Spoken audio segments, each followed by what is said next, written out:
نحمده ونستعينه ونستغفره ونعوذ بالله من شرور أنفسنا ومن سيئات أعمالنا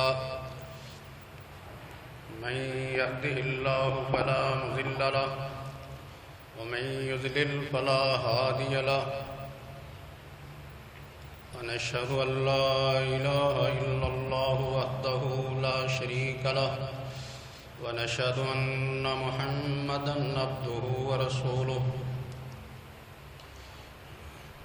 اللهم صل على محمد وعلى آل محمد كما صليت على إبراهيم وعلى آل إبراهيم إنك حميد مجيد اللهم بارك على محمد وعلى آل محمد كما باركت على إبراهيم وعلى آل إبراهيم إنك حميد مجيد أما بعد فإن خير الحديث كتاب الله وخير الهدي هدي محمد صلى الله عليه وسلم وشر الأمور محدثاتها وكل محدثة بدعة وكل بدعة ضلالة وكل ضلالة في النار رب اشرح لي صدري ويسر لي أمري واحلل عقدة من لساني يفقهوا قولي أعوذ بالله السميع العليم من الشيطان الرجيم بسم الله الرحمن الرحيم والفجر وليال عشر وقال الله تعالى وذكر فإن الذكرى تنفع المؤمنين وما خلقت الجن والإنس إلا ليعبدون ما أريد منهم من رزق وما أريد أن يطعمون إن الله الرزاق ذو القوة المتين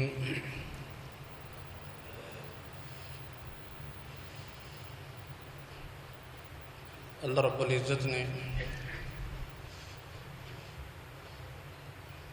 انسان اور جن کی تخلیق اپنی عبادت کے لیے فرمائی.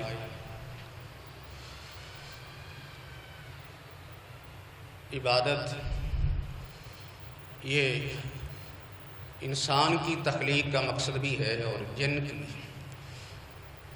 یہ دو مخلوقات ایسی تھی جو باقاعدہ اللہ رب العزت کے احکام اور اس کے ضابطے کے دنیا کے اندر پابند ہیں اور اللہ کے ہاں قیامت والے دن اس کے جواب دہ بھی ہیں. دنیا کے اندر جو کچھ انہوں نے کیا اس کا حساب بھی دینا پڑے گا، جواب بھی دینا پڑے گا کہ اللہ رب العزت نے تمہیں پیدا فرمایا تھا، تمہاری تخلیق کی تھی اور دنیا کے اندر تمہاری زندگی کے لیے اس نے تمہارے لیے وسائل پیدا فرمائے تھے. تمہارے لیے دنیا کے اندر تمہاری آسائش کے لیے، آسانی کے لیے، تمہاری خوشی کے لیے اللہ نے بہت سی چیزیں پیدا فرمائی. ان سے تم خوب فائدہ اٹھاتے ہو. وَمَا خَلَقْتُ الْجِنَّ وَالْإِنسَ إِلَّا لِيَعْبُدُونَ. اللہ رب العزت فرماتے ہیں کہ میں نے پیدا کیا، انسان اور جن کو پیدا کرنے والا میں ہوں، لِيَعْبُدُونَ، تاکہ وہ میری ہی عبادت کریں. اس سے معلوم یہ ہوتا ہے کہ جو خالق ہے عبادت بھی اس کی ہونی چاہیے. جو خالق نہیں ہے وہ اپنی عبادت نہیں کروا سکتا اور نہ ہی کسی کے لیے اس کی عبادت کرنا جائز ہے.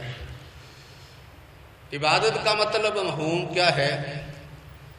عام طور پر ہمارے ذہن میں یا عام مسلمانوں کے ذہن میں یہ بات آتی ہے کہ عبادت یہ ہے کہ ایک آدمی مسجد میں چلا جائے، نماز پڑھ لے، رمضان کا مہینہ آئے تو روزے رکھ لیں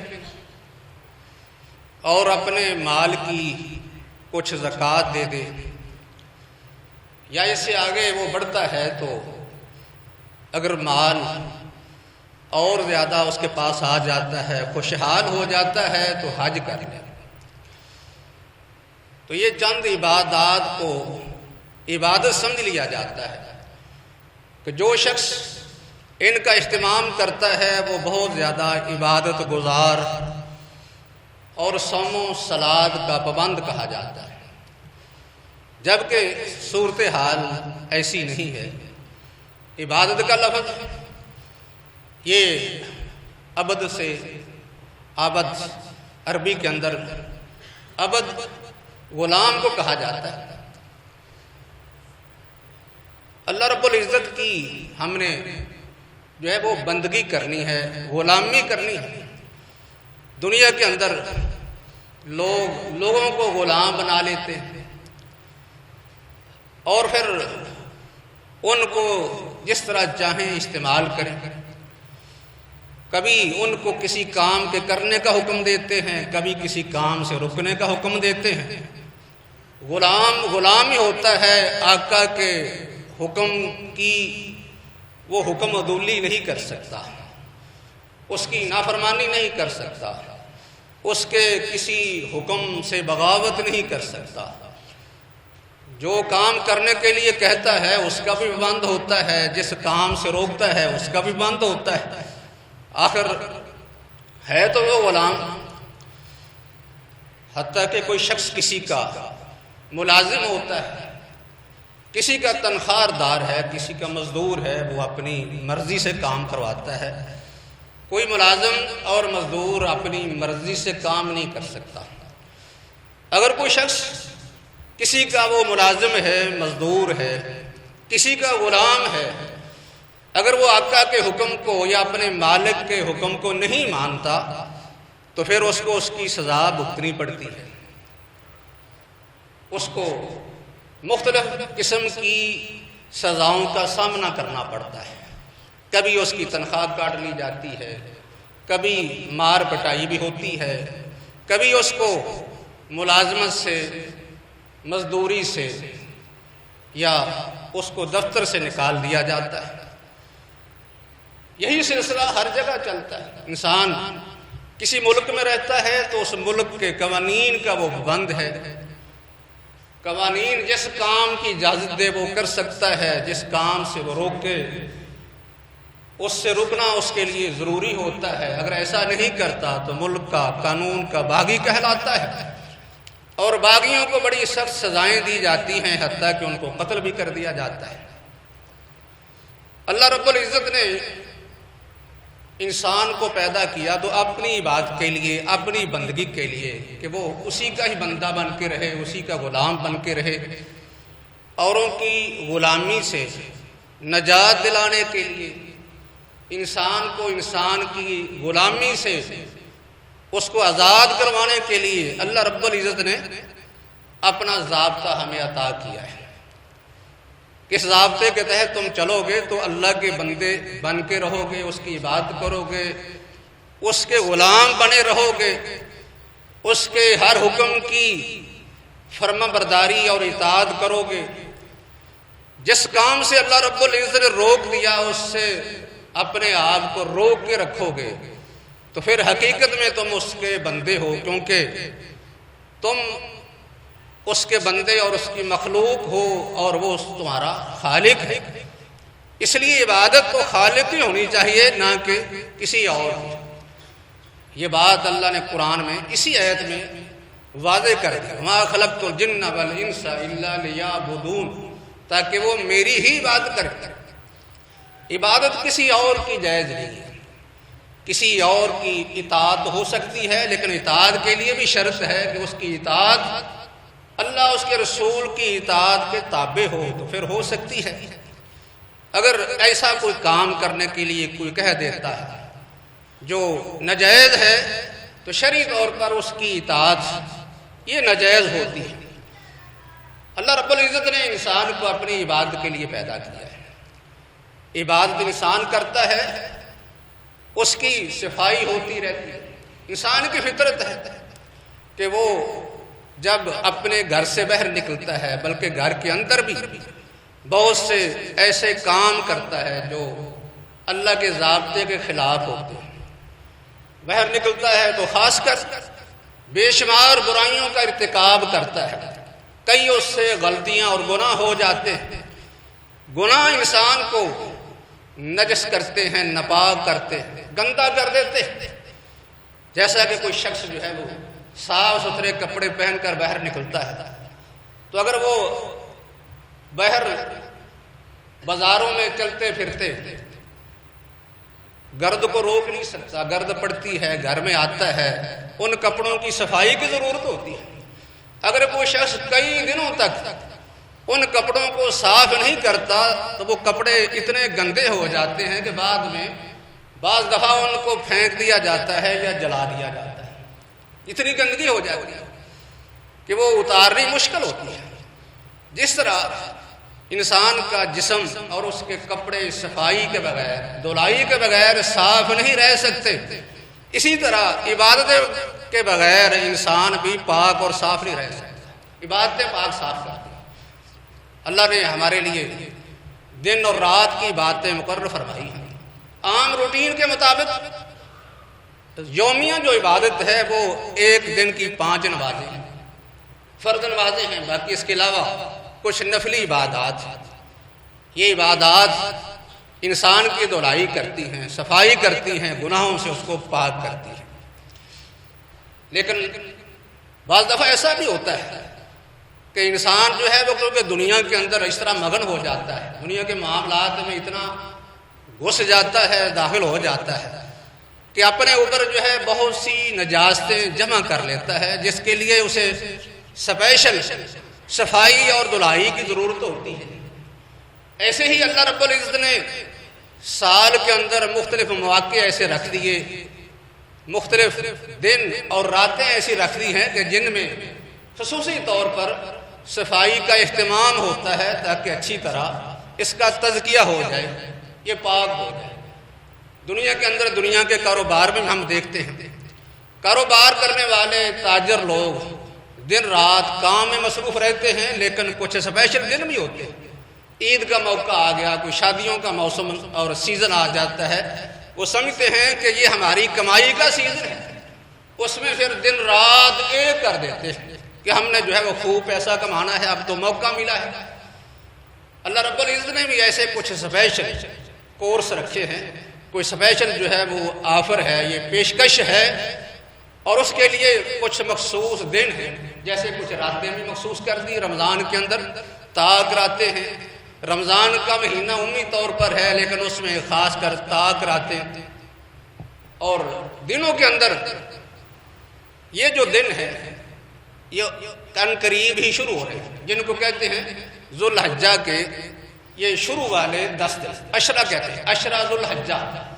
یہ مہینہ ذو الحجہ کہلاتا ہے کیونکہ حج کا مہینہ ہے، اس میں حج کیا جاتا ہے۔ اس مہینے کے جو پہلے 10 دن ہیں ان کو عشرہ ذو الحجہ کہتے ہیں۔ یہ بھی اللہ رب العزت کی طرف سے اسپیشل ایک یہ آفر ہے، پیشکش ہے کہ آؤ تم اور بھی دنوں میں بات تو کرتے ہو لیکن اس میں خصوصی اہتمام کرو۔ اس کا فائدہ کیا ہوگا؟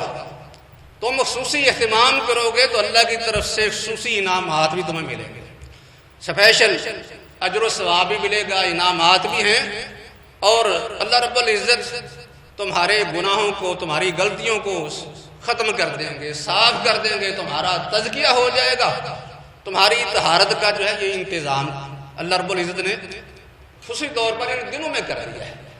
اس لیے اللہ رب العزت نے قرآن میں بھی اس کی اہمیت بیان فرمائی، والفجر ولیال عشر، فجر کی قسم اور 10 راتوں کی قسم۔ 10 راتوں کا ذکر اللہ نے کیا ہے۔ فجر سے مراد بعض اہل علم نے یہ لیا ہے کہ اس سے مراد 10ویں ذو الحجہ کی صبح کی نماز فجر مراد ہے۔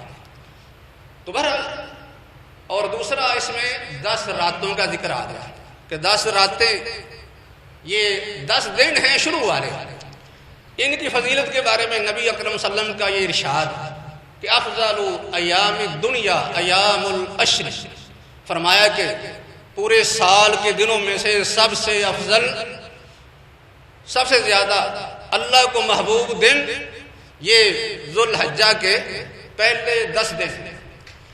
دوسری حدیث میں آپ نے اس طرح وضاحت فرمائی، آپ نے فرمایا کہ ما من ایام العمل الصالح فیہا حب الی اللہ من هذه الايام یعنی ایام العشر۔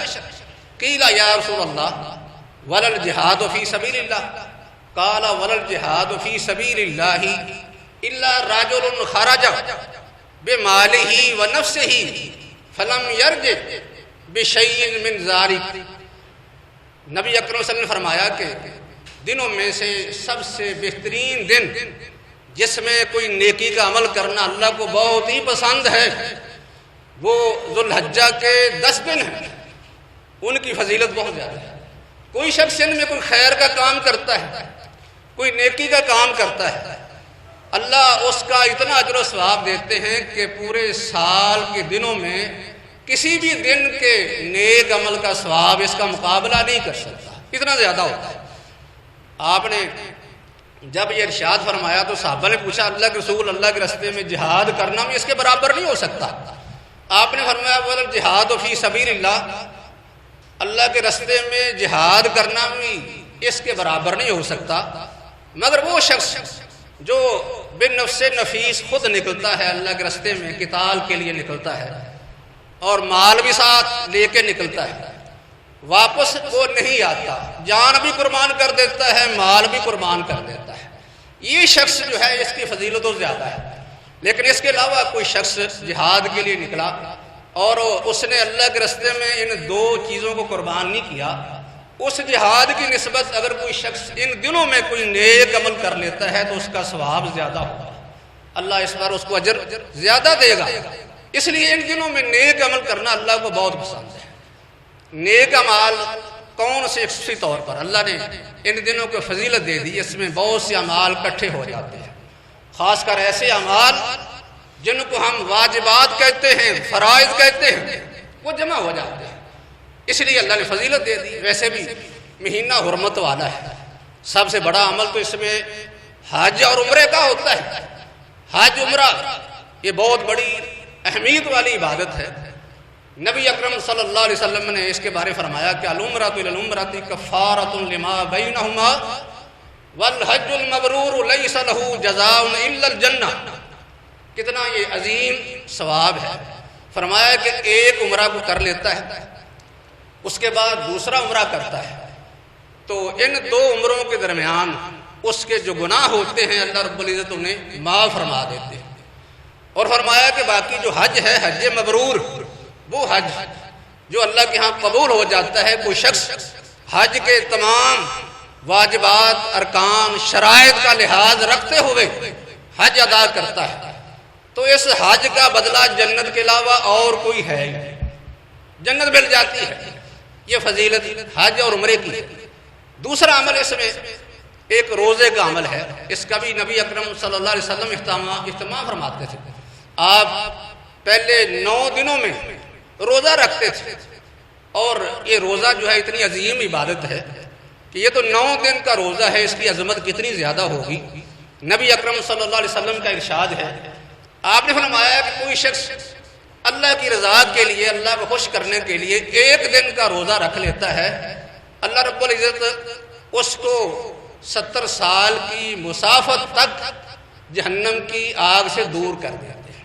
اتنا وہ جہنم سے دور ہو جاتا ہے، اس قدر ایک روزے کا جو اللہ کی رضا کے لیے رکھا جاتا ہے، کیونکہ اللہ نے حکم دیا ہے، اللہ کی بندگی کرتے ہوئے، اللہ کے حکم کی تعمیل کرتے ہوئے اپنے آپ کو اللہ کا بندہ ثابت کرنے کے لیے کام کرتا ہے، اس لیے اس کو اللہ اتنا اجر دیتے ہیں۔ یہ روزہ رکھنا یہ بھی بڑا عظیم عمل ہے۔ ہر ایک مسلمان پہلے 9 دنوں کا روزہ رکھ سکتا ہے، اللہ کے کوئی شخص حج کرنے والا ہے اس کے لیے خصوصی طور پر 9 ذوالحجہ عرفہ کے دن کا روزہ یہ جائز نہیں ہے، آپ نے اس سے منع فرمایا ہے۔ یہ دن وہ ہیں جن میں اللہ نے عرفات کا دن بھی رکھا ہے۔ عرفات کا دن ان دنوں کی عظمت کے لیے کافی ہے کہ وہاں ٹھہرنا یہ حج کا ایسا بنیادی رکن ہے کہ اس کے بغیر حج کرنے والے کا حج نہیں ہوتا۔ اور اتنی عظمت آپ نے بیان فرمائی کہ وہاں لوگ جا کے اللہ سے دعائیں کرتے ہیں، بخشش طلب کرتے ہیں، گڑ گڑا کے روتے ہیں، اپنے گناہوں پر نادم ہوتے ہیں۔ اس دن اللہ رب العزت اتنے لوگوں کو معاف فرماتے ہیں اور جہنم سے آزاد کرتے ہیں کہ اس کے علاوہ کسی بھی دن میں اللہ کی طرف سے اتنے لوگ جہنم سے آزاد نہیں ہوتے اور نہ ان کی بخشش ہوتی۔ اتنا عظیم دن جس کا روزہ جو ہے وہ اتنا اجر رکھتا ہے کہ آپ نے فرمایا کہ اس دن کا روزہ جو ہے اتنا بڑا عمل ہے کہ مجھے امید ہے کہ اللہ رب العزت اس کی وجہ سے انسان کے 2 سالوں کے گناہ معاف فرما دے گا۔ اتنا عظیم عمل ہے۔ نہر کا دن، قربانی والا دن، قربانی کا عمل بڑا عظیم ہے۔ قربانی کی وجہ سے اللہ نے ان دنوں کو فضیلت دی ہے۔ قربانی بھی ان اعمال میں سے ہے جو ان 10 دنوں میں کیے جاتے ہیں۔ قربانی ایک عمل ہے جس سے انسان اللہ کا تقرب حاصل کرتا ہے، اللہ کے قریب ہوتا ہے۔ ایسے ہی نماز فرض یہ عام دنوں میں بھی ہے اور ان دنوں میں اس کا بھی اہتمام کرنا اور خاص کر جو ہے وہ نوافل کا اہتمام، کیونکہ نبی اکرم صلی اللہ علیہ وسلم رہے ہیں کوئی نیک عمال کچھ ایسے ہیں جو معمول میں روٹین میں چلتے ہیں، اس پر کچھ اضافہ کریں گے تو پھر اس کی فضیلت انسان لے سکتا ہے۔ نوافل کا اہتمام، کیونکہ نبی اکرم صلی اللہ علیہ وسلم نے ارشاد فرمایا کہ کوئی بھی شخص اللہ کے قریب ہونا چاہتا ہے، اللہ کا ولی اور اس کا مقرب بننا چاہتا ہے تو دعوے سے تو نہیں بن سکتا۔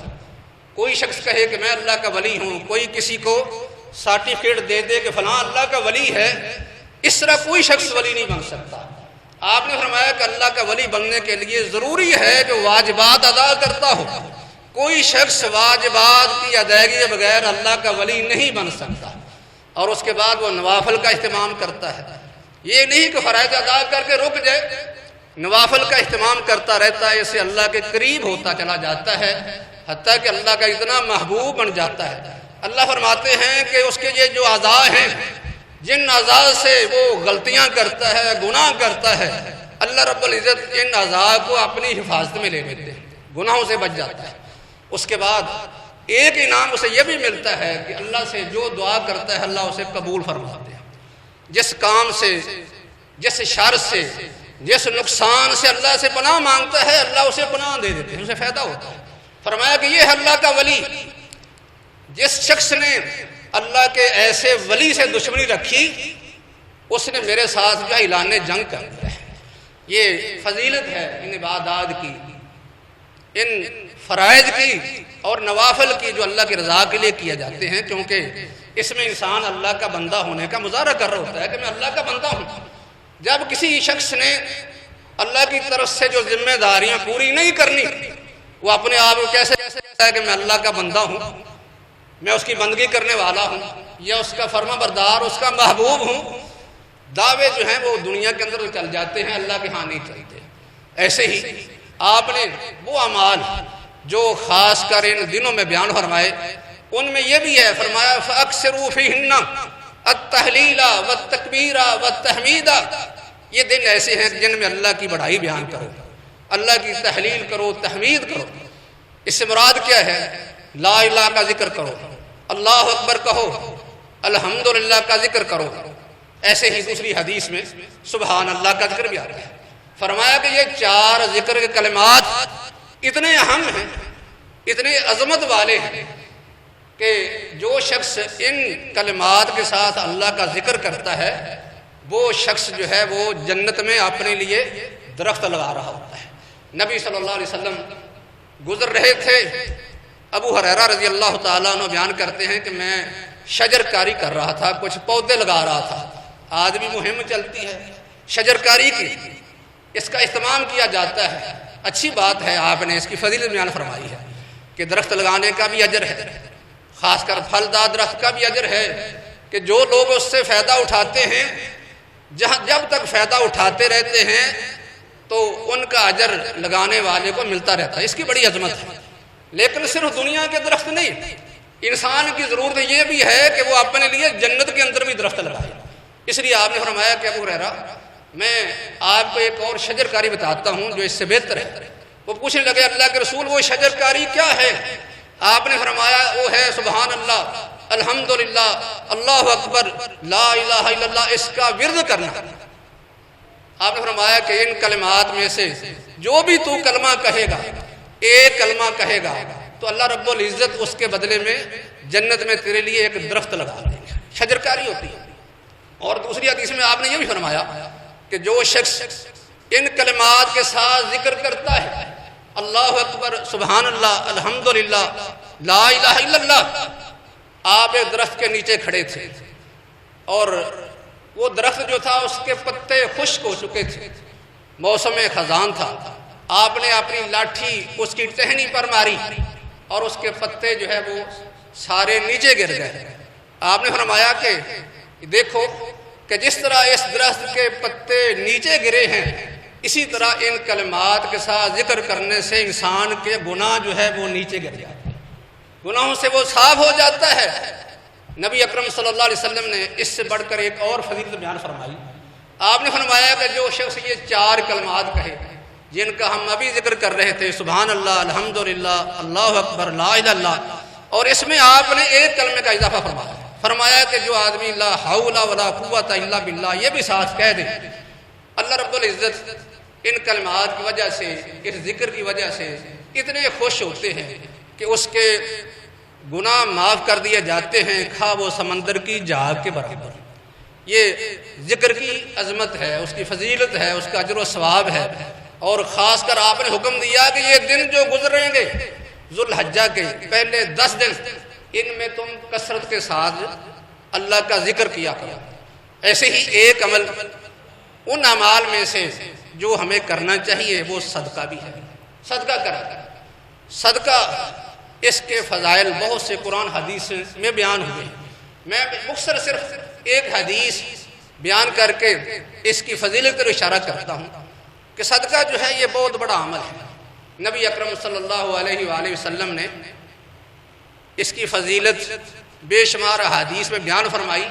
قرآن نے کہا کہ آپ لوگوں سے صدقہ لیا کریں، خذ من اموالہم صدقۃ تطہر بہا وتزکیہم، ان کو آپ پاک کر دیں گے، ان کا تزکیہ اور طہارت ہو جائے گی۔ انسان کا مال بھی پاک، وہ اپنے آپ کو گناہوں سے بھی اس عبادت کے ذریعے پاک کر لیتا ہے۔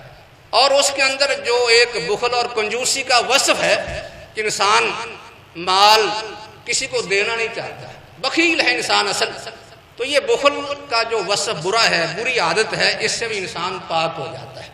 اور نبی صلی اللہ علیہ وسلم نے جو فائدہ ایک حدیث میں بیان فرمایا وہ یہ ہے، فرمایا کہ قیامت والا دن ہوگا، اس وقت سورج جو آج کروڑوں میل انسان سے دور ہے وہ 1 میل کے فاصلے پر آ جائے گا۔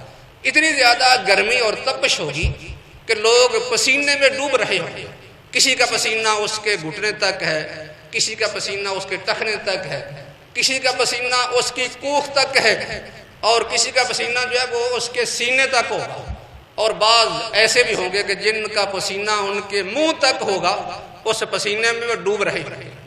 فرمایا کہ یہ بھی ایک منظر ہوگا۔ جو شخص صدقہ کرتا ہے اللہ رب العزت اس کو قیامت والے دن، جس دن لوگ گرمی کی تپش میں پریشان ہوں گے، اس وقت یہ شخص اپنے صدقے کے سائے تلے کھڑا ہوگا۔ یہ صدقہ جو اس کے لیے، اس کے اوپر اس طرح سایہ بن جائے گا جیسے کوئی شخص چھتری سے سایہ حاصل کرتا ہے۔ اور دوسرا فائدہ آپ نے یہ بھی بیان فرمایا، انما الصدقۃ لتطفئ من اہلها حر القبور۔ آپ کا ارشاد ہے کہ صدقہ انسان کو یہ بھی فائدہ دے گا۔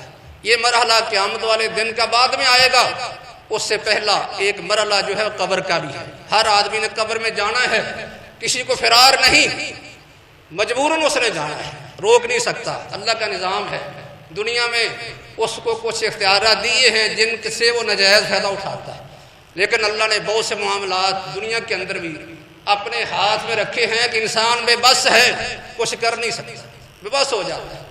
اس لیے اس نے مرنا بھی ہے، قبر میں جانا ہے۔ فرمایا کہ صدقہ جو ہے قبر کی گرمی کو بھی ٹھنڈا کرتا ہے، یہ دوسرا فائدہ ہے۔ اس لیے یہ ساری جو نیکیاں ہیں، یہ صالح اعمال ہیں، یہ عبادات ہیں جن کا خاص اہتمام کرنے کا نبی اکرم صلی اللہ علیہ وسلم نے حکم دیا ہے، اور خود اس پر عمل آپ نے کر کے دکھایا ہے۔ یہ اعمال ان دنوں میں ان کا ثواب باقی دنوں کی نسبت بہت بڑھ جاتا ہے، اس لیے ہم نے ان دنوں میں خاص کر اس کا اہتمام کرنا ہے، اس لیے کیونکہ یہ اللہ کی طرف سے ایک اسپیشل فرصت ہے، ایک موقع ہے، اللہ نے ایک پیشکش کی ہے کہ آپ اس میں اپنی صفائی کریں۔ انسان بعض دفعہ یہ سمجھتا ہے کہ مجھے صفائی کی ضرورت نہیں، جیسے میں نے ابھی پہلے ذکر کیا تھا کہ اللہ کی عبادات یہ انسان کے گناہوں کا کفارہ بنتی ہیں، اس کی صفائی کا ذریعہ ہیں، لیکن صفائی جو ہے وہ کیسے کرنی ہے؟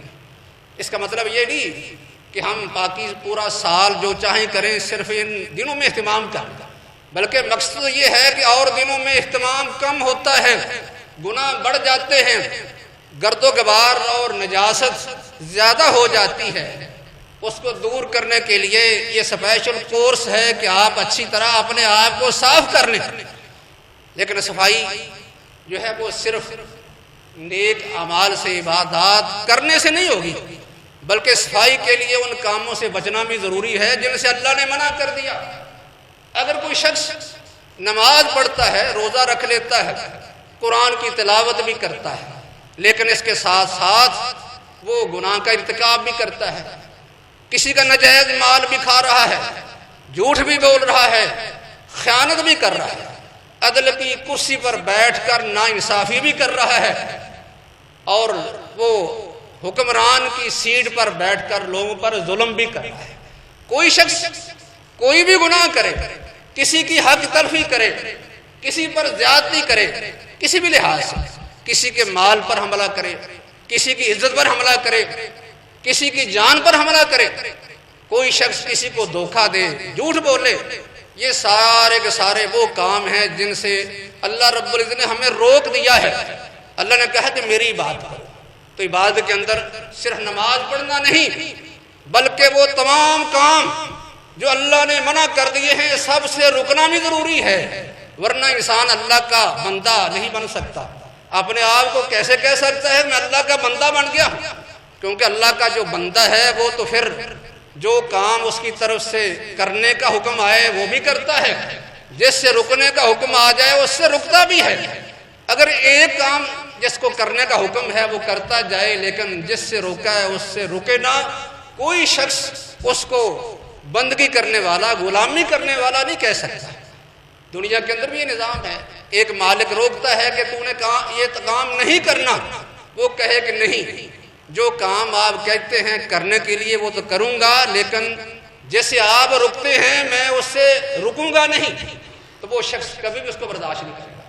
اس لیے اللہ کی عبادت کا تقاضا یہ ہے کہ ہم جس طرح اللہ کی طرف سے واجبات ہیں، فرائض ہیں، ان کو پورا کرنا، ان کو سر انجام دینا، یہ ہمارے لیے ضروری ہے، بندگی کا تقاضا ہے۔